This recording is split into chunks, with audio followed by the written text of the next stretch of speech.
नमस्कार। चलिए हम इस वीडियो में ऑप्शन बाइंग और ऑप्शन सेलिंग के बीच के अंतर के बारे में चर्चा करें। जब आप ऑप्शन की ट्रेडिंग करते हैं तो आप ऑप्शन कॉन्ट्रैक्ट को या तो खरीद सकते हैं या बेच सकते हैं। आप सोच रहे होंगे कि कौन सा बेहतर है, बाइंग या सेलिंग ऑप्शन। इस वीडियो में हम ऑप्शन की सेलिंग और ऑप्शन की बाइंग के तथ्यों की व्याख्या करने जा रहे हैं। तो कुछ मूलभूत स्पष्टीकरण के साथ शुरू करते हैं।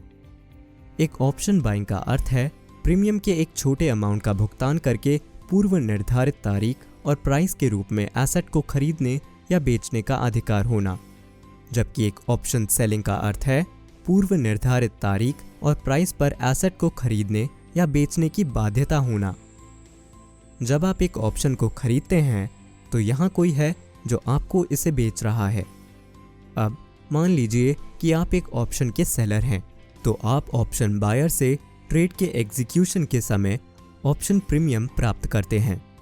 आपका लक्ष्य इसे कम कीमत पर वापस खरीदना है, अन्यथा कॉन्ट्रैक्ट खत्म हो जाता है, जिससे प्रीमियम शून्य हो जाता है। बायर का लक्ष्य ट्रांजैक्शन में प्रवेश करने के लिए किए जाने वाले भुगतान से अधिक प्रीमियम बेचना है। यहाँ कई ऐसे फैक्टर्स हैं जो एक ऑप्शन के प्राइस को प्रभावित करते हैं, लेकिन 3 प्राइमरी फैक्टर्स एक्सपायरेशन के लिए समय, प्राइस मूवमेंट जो कि अंतर्निहित स्टॉक की स्ट्राइक प्राइस के संबंध में दिशा, और वॉलेटिलिटी है। आइए हम इस पर कुछ और प्रकाश डालते हैं, क्योंकि ऑप्शंस को बेचना आपको जीतने की अधिक संभावना देता है। पहली बात यह है कि समय का क्षय या टाइम डिके हमेशा ऑप्शन सेलर के पक्ष में होता है। ऑप्शन एक क्षयकारी एसेट है। प्रीमियम का क्षय समय बीतने के साथ हो जाता है और वे समाप्त हो जाते हैं। इसलिए भले ही अन्य सभी फैक्टर्स जो ऑप्शन के प्रीमियम प्राइस को प्रभावित करते हैं, जैसे अंतर्निहित स्टॉक की प्राइस और इसकी वॉलेटिलिटी, भले ही समान रहे, लेकिन वह ऑप्शन एक्सपायरेशन पर बेकार हो जाएगा। समय क्षय हमेशा ऑप्शन सेलर के पक्ष में और ऑप्शन बायर के विरुद्ध काम करता है। ध्यान देने वाली दूसरी बात यह है कि किसी भी समय स्टॉक प्राइस 3 दिशाओं में मूव कर सकता है, ऊपर, नीचे, या यह उस लेवल पर स्थिर अथवा कांस्टेंट रह सकता है। जब आप एक ऑप्शन को बेचते हैं तो आप एक लाभदायक पोजीशन में हो सकते हैं जब प्राइसेस उस दिशा में मूव करती हैं जिस दिशा में आप इसे मूव कराना चाहते हैं, या यदि यह नीचे मूव करती है और भले ही थोड़ा भी अनचाही दिशा में मूव करती है। चलिए एक कॉल ऑप्शन को बेचकर एक उदाहरण को देखते हैं। जब आप एक कॉल ऑप्शन को बेचते हैं तो आप आमतौर पर एक स्ट्राइक प्राइस के साथ एक कॉन्ट्रैक्ट को बेचते हैं जो करंट स्टॉक प्राइस से अधिक होता है। इस ट्रेड में एंटर करके आप एक ऑप्शन सेलर के रूप में प्रीमियम प्राप्त करते हैं। ऑप्शन सेलिंग अधिक लोकप्रिय रूप से ऑप्शन राइटिंग के रूप में भी जानी जाती है। अब एक बार जब आप इस ट्रेड में एंटर कर लेते हैं तो स्टॉक प्राइस किसी भी दिशा में मूव कर सकती है।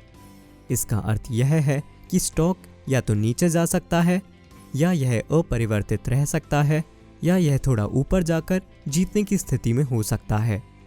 यदि आपने एक अंतर्निहित स्टॉक के लिए 520 रुपये का एक कॉल ऑप्शन बेचा तो वर्तमान में 500 रुपये में और एक ऑप्शन प्रीमियम के रूप में 10 रुपये में लिया गया, तो निम्न स्थितियां हो सकती हैं, जैसा कि स्क्रीन पर दिखाया गया है। जैसा कि टेबल में देखा जा सकता है, ऑप्शन सेलर तब तक कमाता है जब तक अंतर्निहित प्राइस स्ट्राइक प्राइस और उसके द्वारा प्राप्त किए जाने वाले प्रीमियम से कम हो। ऑप्शन बायर कमाता है या एक प्रॉफिट की स्थिति में है, ऐसा केवल तब होगा अगर अंतर्निहित प्राइस स्ट्राइक प्राइस और भुगतान किए गए प्रीमियम से अधिक हो जाता है।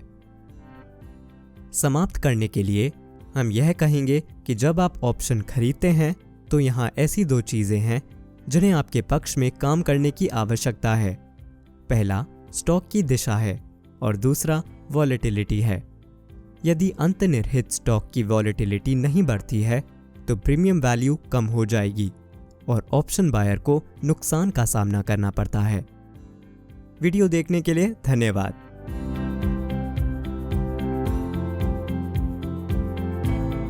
Investment in the securities market are subject to market risks. Read all the related documents carefully before investing. Such representations are not indicative of future results.